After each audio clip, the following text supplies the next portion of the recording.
this is definitely a Zen map. So Sanctuary's definitely the point with the longest line of sights on Busan. Because in Zen is the support that benefits the most from long line of sight, so playing Zen at this point really makes sense. So what I'm going to be interested in is the rotations at this point. Because the thing is, to point, there's something very circular about it. So, I mean, probably more like grid, as what Tommy explained to me.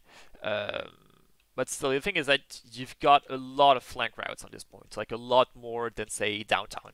Like on this point, no matter the position that you play, you're always going to have like probably free angle from which the enemies, like for example, if you play here, enemies can attack you from here, from here, from here, from here. Like there's just so many angles from where you can be attacked, no matter where you play. That this map has great flank potential. So that's why the how you want to counter flanks is by rotating. So, for example, you say you stay here, you know that the tracer is going to flank you from here. So what you do is basically you just stay back a bit, bum, bum, bum, bum, bum, and that way you make it so that the tracer really has to come to you. Like if you see the tracer coming to you and you just stay in the position, you're like just she knows how to attack you. She's gonna engage. It's gonna be very easy, but for her to get a kill. But if you're rotating, always staying far from her, it's gonna be a lot more difficult. So I'm gonna be particularly curious of his rotation as Zen. Let's go. Get behind me. Acknowledge. Alright.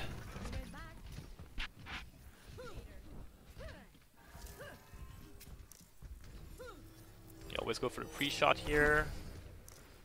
From my I personally always also go for the pre-shot here, but from my experience, it's quite seldom that enemies push here. They generally push rather from here or from here. So, but yeah, always going for a pre-shot here. I mean, that's kind of basic with Zenyatta. Nice trick jump.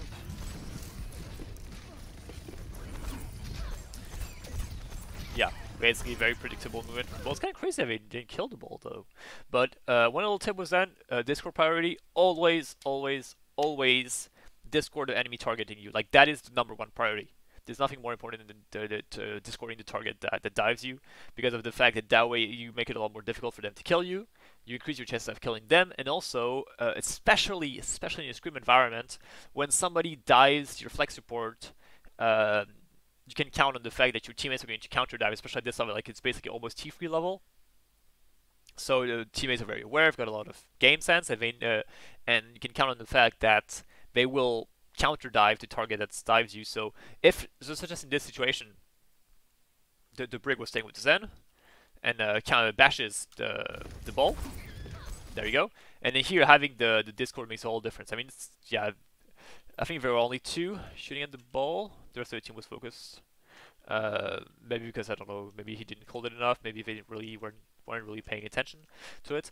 But yeah, basically, it's quite simple. Always Discord the target diving you.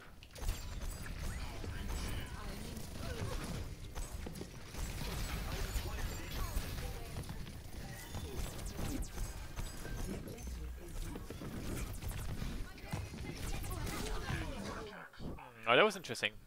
Well, let's see what happened to the Brig, because I feel like the main issue here was the fact that the Brig and the Zen got separated, which you don't want to have happen. Like honestly, it is so important in this composition. I mean, generally speaking, when you play Zen Brig, the two have to stay together. Like they just get so much value by playing together, and they lose a lot of value by being separate. Like because basically Zen is the most offensive of all DPS. So basically, Zen is the most offensive of the DPS,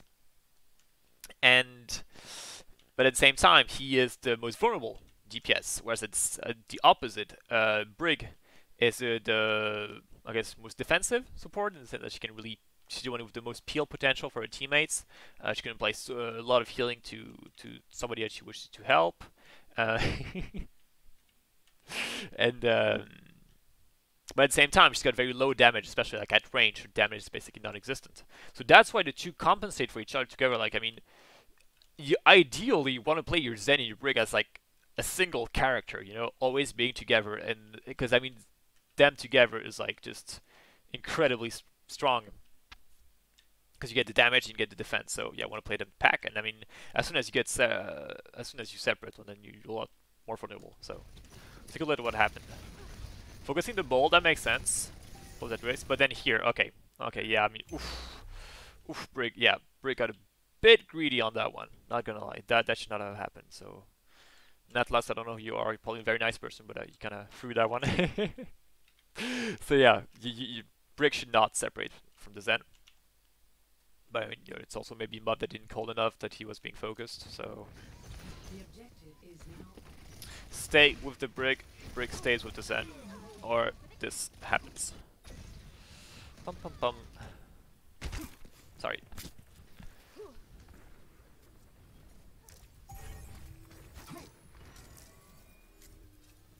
Wait, what is going on? Wait, I feel like wait. Is this 1 point speed? Okay, yeah. So always go for spam. Oh, no pick in frontally, but some good old charge. Yeah, this is such. Yeah, you'll get used to it, Sando. Basically, this is super strong. You always want to use this. This little angle here, this little spot, you can get so many picks, especially in lower ranks where people don't know it. Shooting right through this, I think that's why Emmy, the other tricks was waiting as well, I think. Wait, is he? Let's take a look.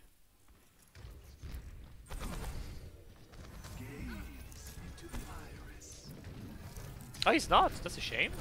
That's a shame. It is like, guys, please, if you play Zen, probably works as more Widow as well, but this is so fucking strong. You got no idea the amount of time I got some huge damage off of this, and I think that's what he used on this one. So, holy shit, yeah, that's a lot of viewers. What the hell? Oh my god. So, Justice is defined by the hand. Gwendo is in the place. Okay, yeah. Fameux. Okay, let's take a look back at this. Wait, I didn't see the pick. I'm getting too distracted by the chat, by my wonderful chat.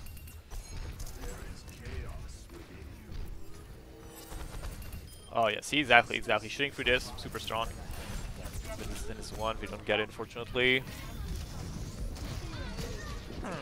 I mean, okay, I don't want to be blaming anybody, but like, honestly, oh, okay, that's a good idea. I like that idea. I like that idea. Okay. Exactly. Okay, let's take a look at this, because I feel like it's, once again, I mean, I don't want to be blaming too much, but the Brig should have been peeling for Mub. Like, Mub took some damage. Okay, oof, wait, he took a volley orb. But then, yeah, just the Brig simply ignores him. Oh my god. Even Sap would have healed the Zen on this one.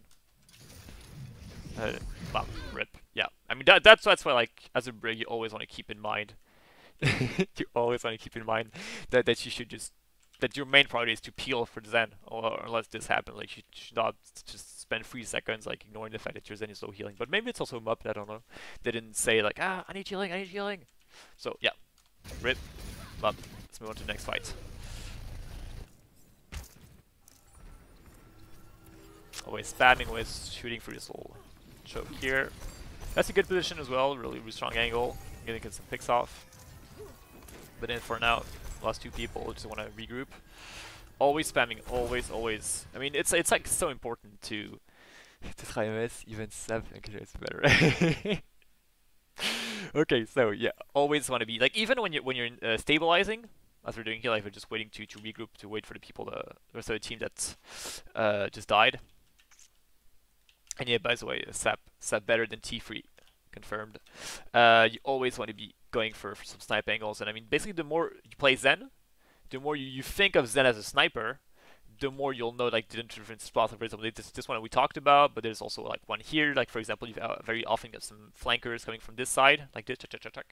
And for example, like, you can have a bowl going in pile drive here, have a tracer going for a sneaky stick on this one, on this side. So shooting here as well is really interesting. But what you want to do is, I mean, of course, you want to know the angles, which you basically will develop through playing Zen. But also you want to diversify. Like, if you like, for example, say that Mob goes for a volley here through this little hole. Okay, he's probably gonna get some damage, maybe a kill, or maybe not. But no matter what happens, the enemies are going to see that he's shooting here. So they're not stupid. They're not going to stay here after seeing a bunch of volley orbs going here. So that's why you want to diversify. Like you shoot here, then you shoot here, then you shoot here. You know, like you increase the chances and you reduce the likeliness of the enemies guessing where you're going to be shooting. Diversify the angles you shoot at. I mean, unless you know where the enemies are, of course. We're talking about a situation where you don't know where the enemies are.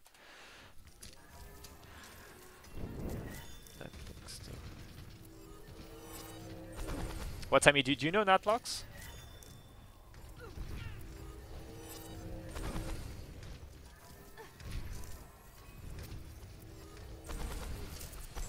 Okay. I feel like you should probably, yeah, step forward a bit. Like, also, I mean, I gotta go make that double. Yeah, that's a really good idea, Watami. See ya! So basically, always keep in mind that, like, yes, Zen is a sniper, but at the same time, he's a projectile sniper, which means that the closer you are to the enemies, the more damage you do, the easier it is to hit.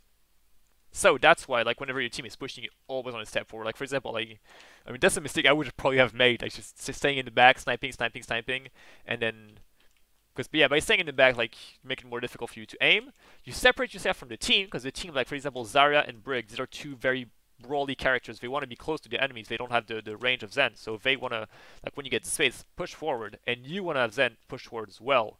And always keep in mind, I mean, this is like, it's something I'm always telling myself, reminding myself, is the fact that you need to push with the team. It's the fact that you are a lot more vulnerable staying by yourself on the back than you are staying with the team. Like, your teammates are the best cover in the game. In the sense that by staying here, like, okay, you're super safe. Like, somebody gets sniped, boom, okay, you move here. Nice position. But imagine a tracer dives you. Imagine a ball goes on you. Your Zarya is here, your Brig is here. They cannot counter dive. They cannot damage back the ball. So always stay with your team. They will have the best way to be protected. Even better than walls. But yeah, Mob does this, pushes forward. Always focus. Oh, nice tracking.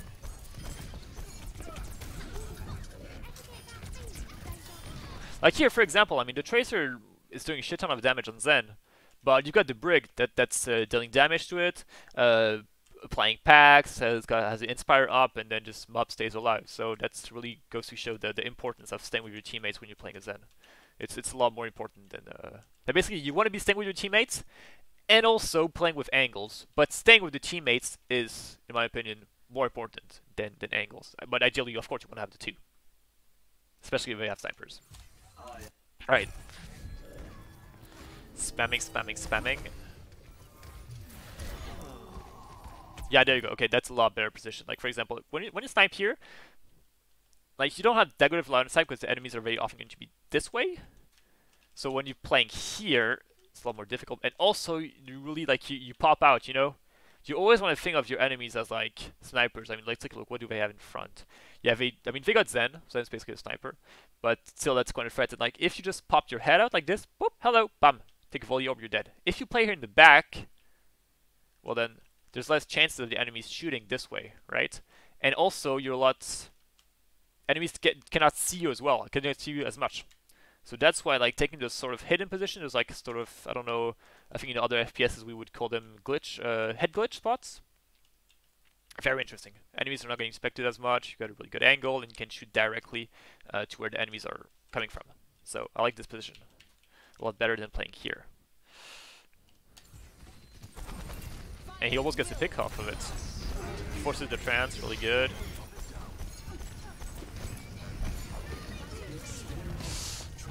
That was a weird trance. Let's take a look at it. I'm not sure I agree with that trance. Like, basically, rule of thumb, you don't really want to be using the two super portals at the same time.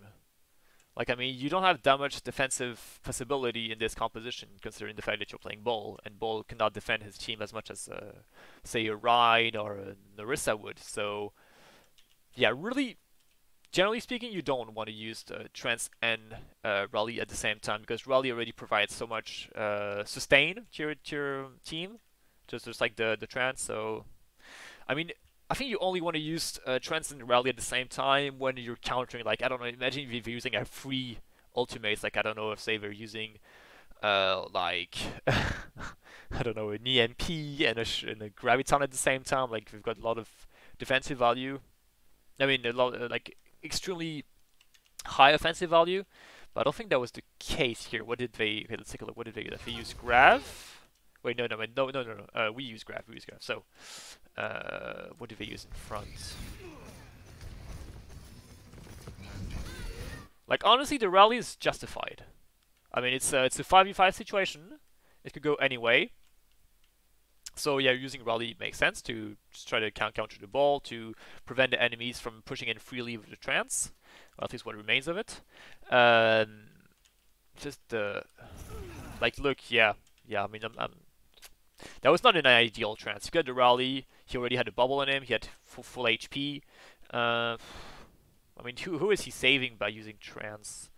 Maybe Brig, but even then, Brig had a rally and had a volley on Harmony Orb on her, so yeah, not an ideal trance on that one.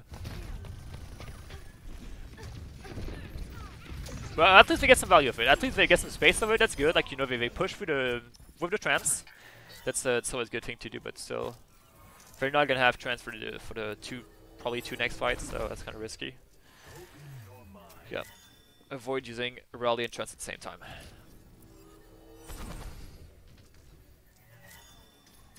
I like shooting for the window here. Let's go back a bit. This angle right here. This is a really good one. This angle is super strong because enemies simply pop out of spawn. I mean, do you feel safe here? Of course you do. Like most people feel safe going here, but actually you can get sniped the fuck out from here. Wait, I think you can even get sniped from here. I'm not even sure, but yeah. This is like such a crazy line. I think you can actually snipe all the way through here. So yeah, shooting this window here, super powerful. The enemies are not going to be using their shields or whatever to protect themselves on this place, so bum. Easy snipes. Zed is a sniper, never forget this.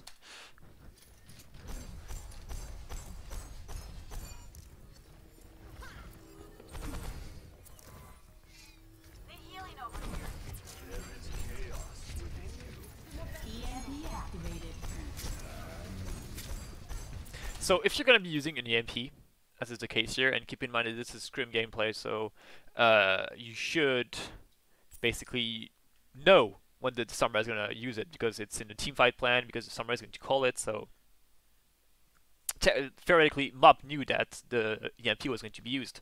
So if that's the case, you want to play forward a bit. I feel like, I mean, it's kind of hard to play a bit more forward than this. You could play here, kind of risky, but the problem here is that you're so far that you're not going to get a lot of value as Zen. You're not going to be getting that much value out of the AMP. That's happened. So like the AMP happens here. Like, I mean, the EMP in itself was not that great because of the covers that the enemy used. So that's also kind of General's fault on that one, not gonna lie. But at the same time, if like you don't want to be that far from the EMP. You want to be close because you want to capitalize on the damage you get. Like for example, Zaya gets EMP'd. Boom! Instantly she loses all her shield. She's half HP, and she cannot use bubble for 5 seconds. You use like, so wait, she's probably like 200. Like Discord and 2 headshots at Zen, she's dead, pretty much after an EMP. But here, like, it's very good. It's going to be very difficult for you to do this. So if you have EMP, play forward as Zen.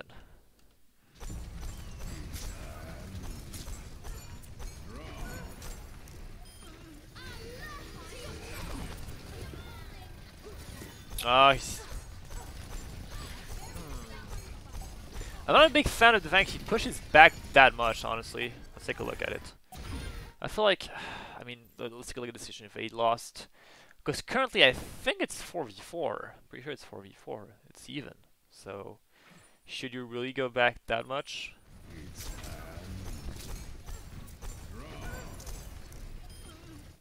Like here. Okay, let's take a look. 1, 2, 3, 4, 5? What the hell? No, sorry. Yeah, 5. 5 versus 1, 2, 3, 4. They have the advantage. Red team has the advantage. Why are they moving back? Why are they moving back? Like, okay, they got Rally, sure. Rally gives you a lot of potential, but if you're up one player, should you really be going back that much? I don't think so. Because the problem is that by going back, you're giving them the point. You're giving them the position. You're allowing them to cap the point. So, sure, Rally's super strong, but still, it doesn't justify moving back so much in a 5v4 situation. Wait, who used the mind? Albo used the mind. Yeah, especially that they got mind, so they can really like push off of it. The mind really counter the and limit the space that they can take with the rally. So, not a big fan of walking back so much. I'm not saying I wouldn't do the same mistake. Of course I would, but still, I believe a mistake nonetheless.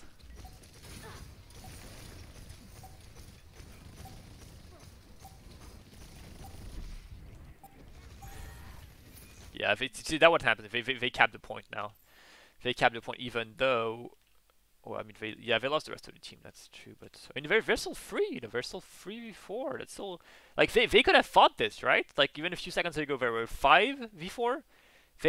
Yeah, I just feel like if they got scared a bit too much, they didn't fight as much as possible. I mean, always got to keep in mind that when you've got the point, you cannot concede the point that easily. You wanna fight. You wanna die on the point, and going back so much is just I don't really agree with that choice, but that would make for a nice screenshot.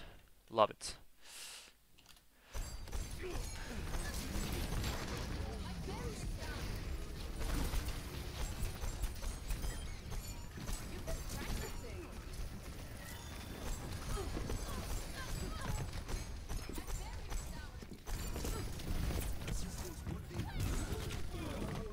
Okay, what happened in that one? What happened there? I feel like they... Oh, it's...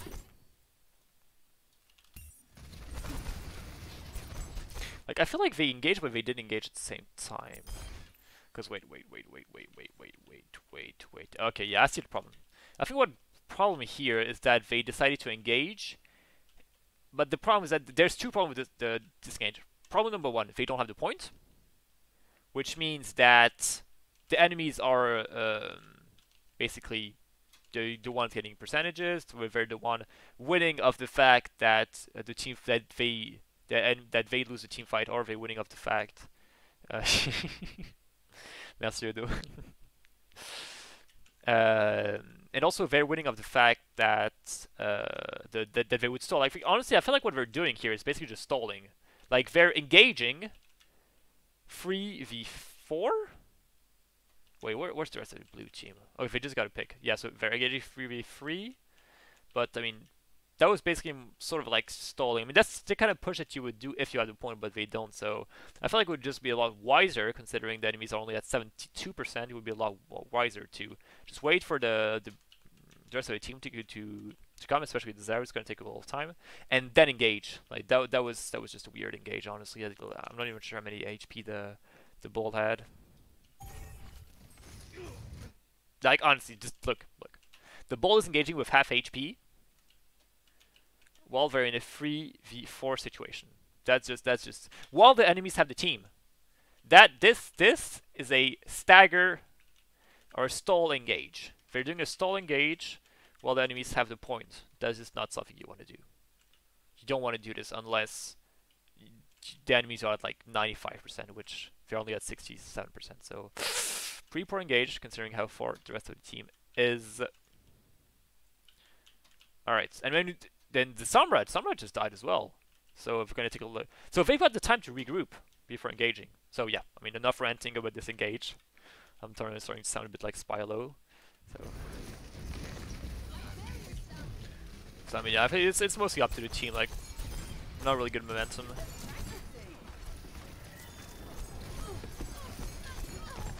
The aiming is solid, absolutely solid. Like he okay. Ooh, okay. Let's talk about this. That's a typical classic Zen mistake. Classic Zen mistake. That I'm saying this as a Zen main because I always make the same mistake. It's the mistake of going back when somebody engages you. Look, you're here, right? Imagine you're like Mappa's here. Pum. Let's go back a few seconds. Lop is right here. Okay. He's in line of sight of the Zera. Zera can bubble him. The Tracer can see and put some pressure as well.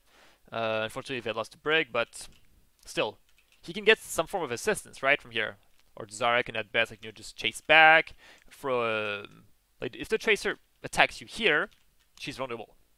If the Tracer attacks you here, she is not vulnerable in the sense that your teammates cannot help you and your teammates cannot pressure the person attacking you. So I mean, it is natural. It is like our instinct. Something attacks us. Okay, oof! I want to go back. Ooh, ooh, ooh. Oh, here, shit. Now I'm out of sight of my teammates. They cannot help me, and they cannot pressure the.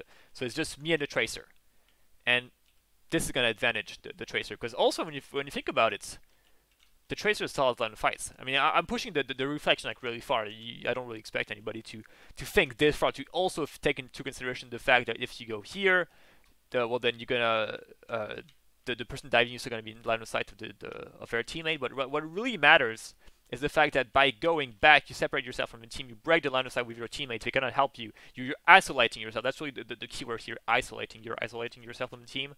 So you always want to, like, even if it seems awkward to like play in sort of the open and taking the 1v1 in the open, not moving back feels awkward. I know, but still, by staying here, you keep the line of sight with your teammates. They can help you, and yeah, nothing more important than staying with your teammates.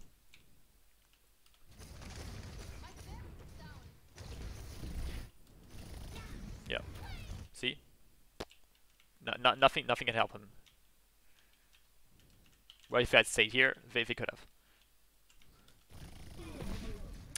Okay. I'm not sure if we're gonna have time to touch. Nice aiming. Yeah, I wish we could do that. Sendo. Okay, yeah. Alright, that was interesting. There we go. Zen, always snipe. Know the angles. It's always like, I mean, what you can do, like, you can learn them like by watching gameplay, you can learn them by playing Zen, but also you can just like simply go on the map and take a look at the different spots they can snipe through. There was this one that we talked about, it's really interesting. Shooting here, through this window. So always go for the different snipe angles. Diversify the angles, don't always shoot the... Because like, if you get a pick shooting here, well then the teammates are going to expect it next time. They're probably going to go here instead, right? We're going to be more careful, so that's why you always want to diversify the angles that you spam through to increase the chance of getting a pick. And what else was there? The second also interesting thing is don't let the divers separate you from your team. That was, like, what happened here was just a perfect example of it. Always stay in line of sight with your team. That's like, there's nothing more important as Zen than you play with your team. Like, Zen is a lot of damage, but super vulnerable. By playing with your team, you really enhance your defensive position. And also keep in mind that enemies are always going to be trying to dive you. And if I dive you while you're with your team, I mean, I'm kind of exaggerating, but you're almost guaranteeing that your team gets a pick by attacking the person that dives you. So always play your team and don't let the flankers separate you from the rest of the team. Yeah, there you go. So I don't know if you got any questions or whatever. Don't hesitate. I hope that you learned a few things. That was at least fun to do.